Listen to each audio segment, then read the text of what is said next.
हम जिस विषय पर चर्चा करने जा रहे हैं वो है मुगल काल की साहित्यिक उपलब्धियां।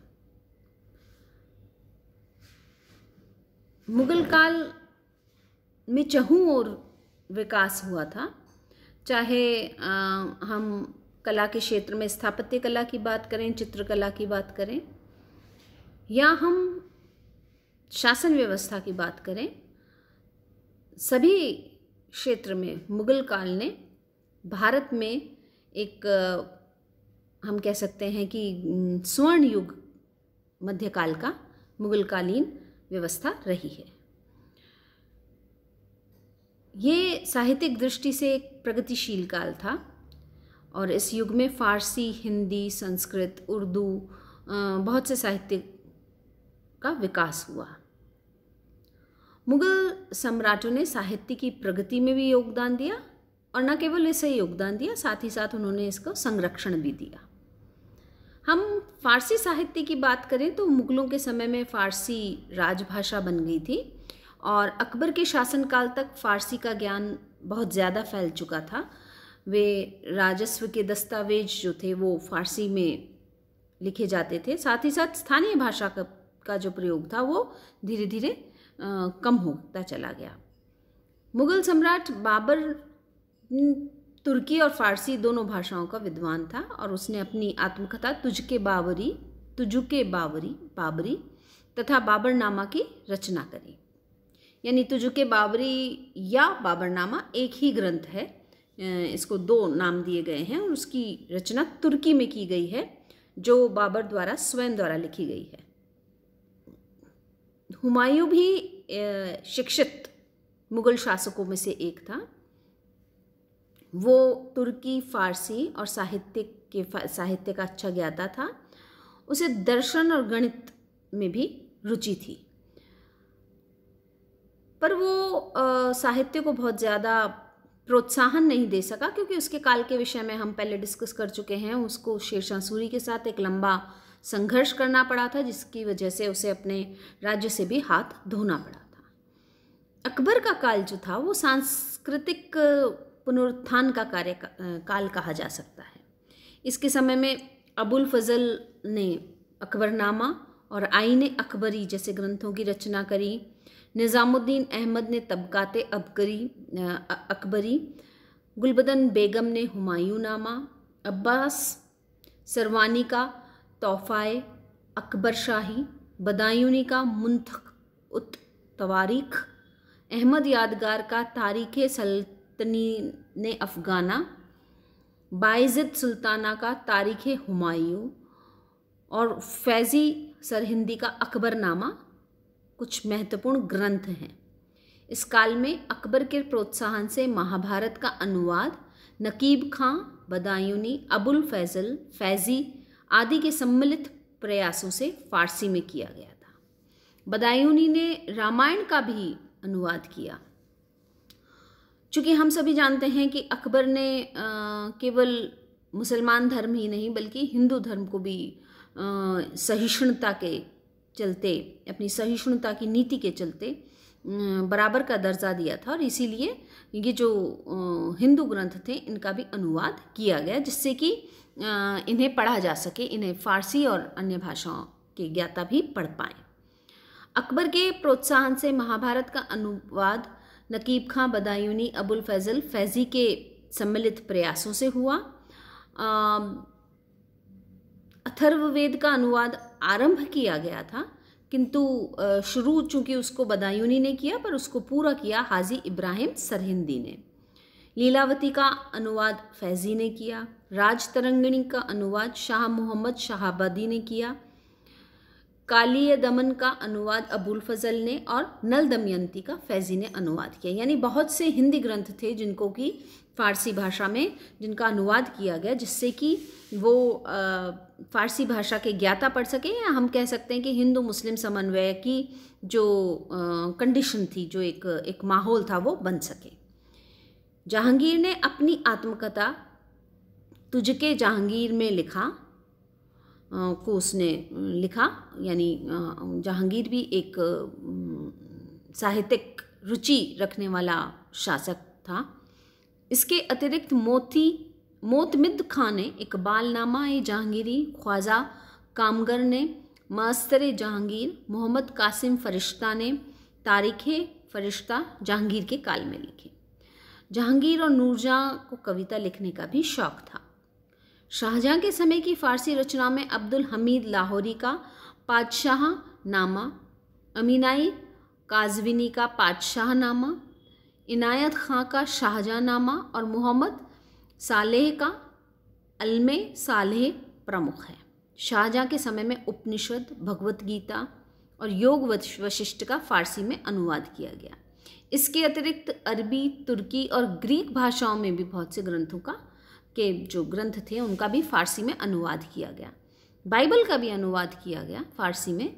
और शाहजहां की पुत्री जहां आरा को कविता रचने का शौक़ था, तो हम ये कह सकते हैं कि मुग़ल काल के अंदर, जहांगीर के काल के अंदर भी बहुत सी जो गतिविधियां थी साहित्य से जुड़ी हुई, उनको शासकों द्वारा संरक्षण प्राप्त हुआ। औरंगज़ेब का काल आते आते हम देखते हैं कि कुछ इसमें एक तरीके की गिरावट आने लगी। औरंगज़ेब इतिहास की पुस्तकों की रचना में ज़्यादा विश्वास नहीं रखता था, लेकिन फिर भी उसने अपने समय में विद्वानों को कुछ श्रेष्ठ रचनाएं उसके काल में हुई। उनमें खाफ़ी खां की मुंतखब उल लुआब, मिर्ज़ा मोहम्मद काजिम का आलमगीर नामा, ईश्वर दास का फुतहात ए आलमगीरी और सुजान राय की खुलासत उत तारीख़ प्रमुख है। औरंगज़ेब ने बहुत से अरबी ग्रंथों की सहायता लेकर फ़ारसी में न्याय कानून की एक पुस्तक फतवाए आलमगीर की रचना करवाई। औरंगज़ेब की पुत्री ज़ेबुन्निसा कवियत्री थी। उत्तरकालीन मुग़ल बादशाहों के समय में भी रचनाओं में गुलाम हुसैन की सदरुल मुखारिन और हरिचरण दास की तवारीख़ चाहर गुलजारे शुजाई प्रमुख हैं। ये तो कुछ फ़ारसी ग्रंथों की हमने बात करी। अब हम हिंदी साहित्य की बात करें तो मुग़ल काल में फ़ारसी साहित्य के समान ही हिंदी साहित्य की भी काफ़ी उन्नति हुई थी। यद्यपि अकबर के पूर्व हिंदी साहित्य का विकास प्रारंभ हो चुका था और पद्मावत तथा मृगावत जैसे ग्रंथ लिखे जा चुके थे, लेकिन अकबर की जो सहिष्णुता की नीति थी उसने हिंदी साहित्य को अत्यंत ही समृद्ध बनाया। राजा बीरबल, राजा मानसिंह, भगवंत दास, नरहरि, हरिनाथ अकबर के दरबार से संबंधित थे। नंदन दास, विठलनाथ, कुंभलदास आदि कवियों ने व्यक्तिगत प्रयत्नों से हिंदी साहित्य को समृद्ध बनाया। अकबर के काल में तुलसीदास ने प्रायः 25 ग्रंथों की रचना की थी, जिसमें रामचरितमानस, जो कि आज भी हम सब जानते हैं कि एक बहुत ही महत्वपूर्ण ग्रंथ के रूप में भारतीय समाज में, हिंदू समाज में उसको देखा जाता है, और विनय पत्रिका प्रमुख रहे हैं।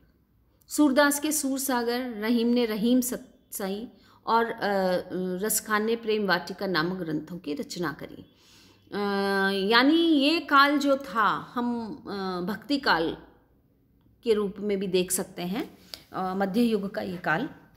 और इस काल में अनेक फारसी और हिंदू साहित्यकार हुए जिन्होंने भक्ति आंदोलन में तो अपना योगदान दिया ही, साथ ही साथ जो ग्रंथ थे उनको रचने में भी अपना योगदान दिया।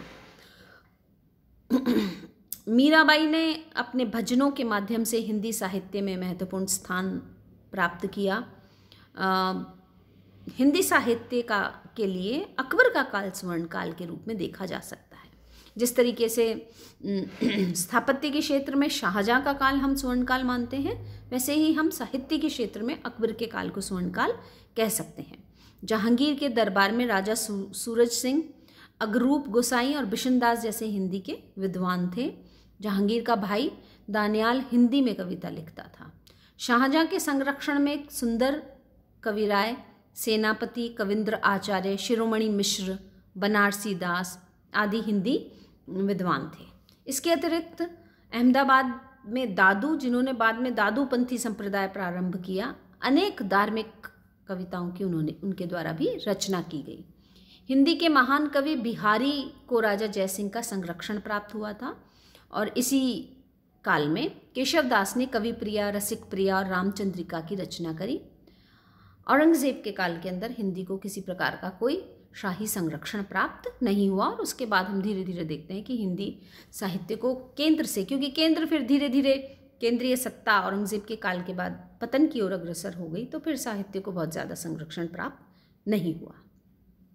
मध्यकाल में हम संस्कृत साहित्य की यदि बात करें तो हम देखते हैं कि संस्कृत में मौलिक रचनाओं का अभाव रहा, परंतु संस्कृत भाषा को फिर भी कुछ मान्यता इस युग में प्राप्त हो रखी थी।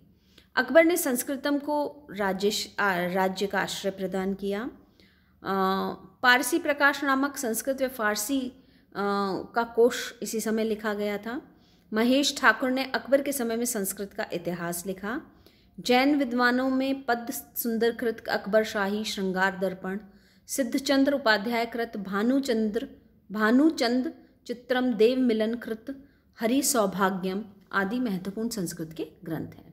संस्कृत के महान पंडित कविंद्र आचार्य सरस्वती और पंडित जगन्नाथ शाहजहाँ के राजकवि थे और शाहजहाँ के दरबार में अनेक संस्कृत कवि अपनी कविताओं पर पुरस्कार प्राप्त किया करते थे। औरंगज़ेब और उसके उत्तराधिकारियों ने ना तो संस्कृत को संरक्षण दिया और ना ही किसी प्रकार का कोई प्रोत्साहन उसे दिया गया। उर्दू साहित्य की यदि हम बात करें तो अमीर खुसरो पहला विद्वान था जिसने उर्दू भाषा को अपनी कविताओं का माध्यम बनाया। उसके पश्चात सूफी संतों और भक्ति मार्ग के कुछ संतों ने भी अपने विचारों को में इस भाषा का प्रयोग किया। इसे लोकप्रिय बनाने में भक्ति मार्ग के संतों का और सूफी संतों का तो योगदान रहा ही, किंतु इस भाषा को किसी भी मुगल बादशाह द्वारा या किसी भी तुर्की शासक द्वारा संरक्षण नहीं दिया गया, क्योंकि हम सभी जानते हैं कि उर्दू भाषा जो है उसका जन्म मूलतः हिंदी और फारसी के सम्मिश्रण से हुआ है। मोहम्मद शाह पहला बादशाह था जिसने उर्दू को प्रोत्साहित किया। उसने प्रसिद्ध कवि शमसुद्दीन वली को दरबार में सम्मान दिया और इसके पश्चात उर्दू का धीरे धीरे विकास होता चला गया। उर्दू दिल्ली तथा उत्तर प्रदेश में पर्याप्त लोकप्रिय हो गई और 19वीं सदी में अंग्रेज़ों ने भी उर्दू को प्रोत्साहन दिया, क्योंकि जब अंग्रेज़ शासन सत्ता अपने हाथ में लेने चले उस समय हम देखते हैं कि उर्दू का काफ़ी चलन था और अंग्रेज़ों ने उसी भाषा को भारतीय भाषा के रूप में पहचाना। प्रांतीय भाषाओं का विकास भी इस युग में हुआ, जिसमें बंगाली, गुजराती, तमिल, तेलुगु, मराठी, पंजाबी आदि प्रांतीय भाषाएं हैं। पृथ्वीराज राठौड़ राजस्थानी भाषा का महान कवि हुआ और बंगला साहित्य में कृष्णराज, कविराज और वृंदावन को महत्वपूर्ण कार्य किया गया। फिर हम देखते हैं कि मुगल शासन काल के अधीन सांस्कृतिक गतिविधियों का बहुमुखी विस्फोट हुआ, एक तरीके से उसका बहुत विकास हुआ और इस काल में स्थापत्य, चित्रकला, संगीत कला, अन्य ललित कलाएं जो हैं उन सब का विकास हुआ, जो हम पूर्व के लेक्चर्स में ऑलरेडी डिस्कस कर चुके हैं। तो हम ये कह सकते हैं कि गुप्त काल के बाद यानी प्राचीन भारत में गुप्त काल में जिस प्रकार का विकास साहित्य, स्थापत्य और अन्य कलाओं को प्राप्त हुआ था, वही मध्य युग के अंदर मुगल काल के दौरान प्राप्त हुआ और ये काल जो है वो इस दृष्टि से स्वर्ण युग कहा जा सकता है। हम देखते हैं कि सांस्कृतिक विकास के क्रम में भारतीय परंपराओं का मुगलों द्वारा तुर्की ईरानी संस्कृति के साथ सम्मिश्रण हुआ और धीरे धीरे ये भारतीय समाज में एक तरीके से इस प्रकार से घुल मिल गई कि कालांतर में इनको अलग कर पाना थोड़ा कठिन महसूस होने लगा। तो हमने देखा कि साहित्य को भी पर्याप्त संरक्षण इस काल में प्राप्त हुआ था और साहित्य के क्षेत्र में भक्ति युग जो था, भक्ति आंदोलन जो कि मध्य युग के इस काल का ही एक आंदोलन रहा, उसमें तो साहित्य अपनी चरम पर पहुंचा था।